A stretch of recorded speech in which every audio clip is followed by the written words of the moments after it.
God sometimes does the same thing to us, especially in the area of settling down. He might decide and make you wait to lead you to the right person for your life. People might be coming in their numbers, but He knows the heart and thought of man. He knows that probably with these ones coming now, you would be lost and would therefore make you wait to bring the right one He has prepared for you, not the superficial ones that are around you. Does this seem to not be on your side again? Have you been on the Lord's item and He has commanded you to wait? It's not for evil. It's for your good and benefit. Wait, and you would be happy you did wait when He finally leads you to the right person. You must understand that you are never late with Him. He is the God of time, the God that controls seasons and everything on earth, and He can stop and restart anything. Remember that 1,000 days is as one day to Him. The delays and the days that move past you are like a day and a snap of a finger to Him. He gives speed and can do it for you at a single moment. Whatever is not done or made properly first would not last. A tree without deep root would fizzle out when there is a storm or heavy rainfall. Also, a house that its foundation is not strong, rooted and solid would also fall to storm or heavy rain. This is also applicable to the choice and process of life partner and the right person. As you wait on His timetable and calendar, thinking that He is making you wait longer than you thought, He actually deepens your roots and makes you stronger and better to withstand the storm or the downpour that used to spoil and destroy home and marriages. You cannot wait on God and be left to shame. You cannot wait on God and be exploited. You cannot wait on God and not be joined and connected to the right person and mate. Everything that takes time comes out good. Things of quality are not found at the surface. They are dug out because they are deep down in the ground. As you wait, like you are being sowed deep down the earth, and any home you enter, you have sustained a deep root that can carry and withstand opposition and arrows. You cannot wait on God and be wasted. Oprah was in a hurry to leave and go back to her family and form a way of life, but there was Ruth who decided to wait on the God of her mother-in-law. She was not concerned that she was running out of time and she might end up childless. She decided to wait, and her waiting paid off well. She was lucky as God planned it for her to meet a wealthy man. From the lineage of Naomi and through her offspring, King David was born. Had Ruth decided not to wait and follow her mother-in-law, she would have missed this divine programming. God attached mega and mega blessing to the wait. The longer you wait on Him to perfect His plan, the sweet you would enjoy the blessing afterwards. She never knew how it would happen. All she did was trust the leading of her mother-in-law. God used her mother-in-law Naomi to walk her into God's program. She was a stranger, not of the tribe of Israel, but with patience and humility, she got what other women of the land of Israel would have loved to have, and be the ones inside her shoe. You must accept that God has a greater plan for you, and whatever is in your heart is secondary. His plan is way much better. Have you been waiting on Him because He said so? I tell you without a doubt that you waiting on Him as He commanded you would pay out. It would be in your favor, because when it's your due time, He would lead you to the right person. Someone that would not leave you tomorrow or get tired of the journey with you. Wait and wait on Him. Do not try to act hasty or want to have it your way. That's what Moses tried doing.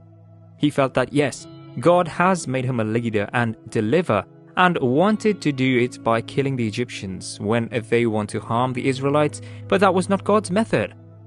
You do not dictate to God how you want it.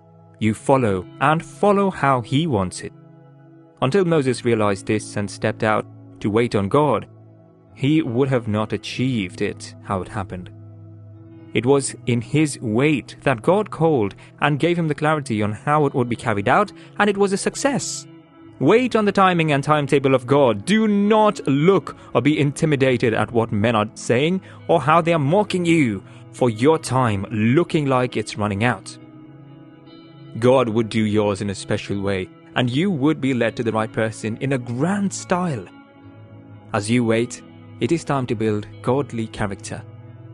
The waiting season and period must be for character development, investment, and advancement season. Probably you have good character and virtue. You have all it takes to be a good husband or a good wife, but God wants more than that from you. He is interested in changing the narrative, and that is why He wants you to wait and have the best of formation. He wants you to wait and become the best. Great players are players that go the extra mile. They train more than others and invest more into learning and being better than others. This is exactly what God is doing in your case, and that is why He asked and made you wait. Do not misuse this privilege given to you. Do not joke with this avenue handed over to you. Make good use of the waiting period to better the best of your advantage. Great and exceptional students wait and stay longer on their books, and this in turn means that great couples stay longer in developing themselves into what and how God wants. Invest more in character building, invest more in personal development, invest more in gathering and building capacity. It was not by mistake that God selected you and made you wait. It was not by accident. You are destined for greatness. There is greatness inside of you, and that is why you must wait and wait on Him while building yourself and becoming the person that He wants you to be. While waiting on God, you must be more prayerful. As a man in the waiting, you build strong altars that would sustain your home and life. You have not been called into an ordinary affair or business. You would face serious and strong attacks because God is forming something unique and strong through you. The enemy would not be happy. They would attack, but you would overcome because you used the waiting period to build and fire up your altar. One of the qualities of a virtuous woman is that she is intelligent, skillful, and prayerful. You cannot afford to lack any of these. As good as it seems to be intelligent, you must back it up by being spiritually correct. You are the backbone of your home and closest to your children. You must raise children that would glorify God through their life and conduct. And this can only happen when you are intelligent, spiritual, and skillful.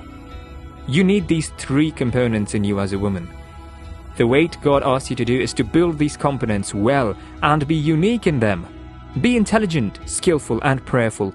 This is what the wait for Him to lead you to the right person implies. Mordecai would have quickly married Esther or taken her as a concubine since her father was late. But he had understood that she was not an ordinary lady. God kept her waiting for the right person. God kept her waiting for the right time. And when it came, nobody beat her to it. She was the best and was chosen. Today I speak without a doubt that you have been selected by God for the right person. You have been singled out because you are great and asked to wait. Do not fall in standard. Wait. Develop yourself while waiting, and you would have a happy and a blessed union.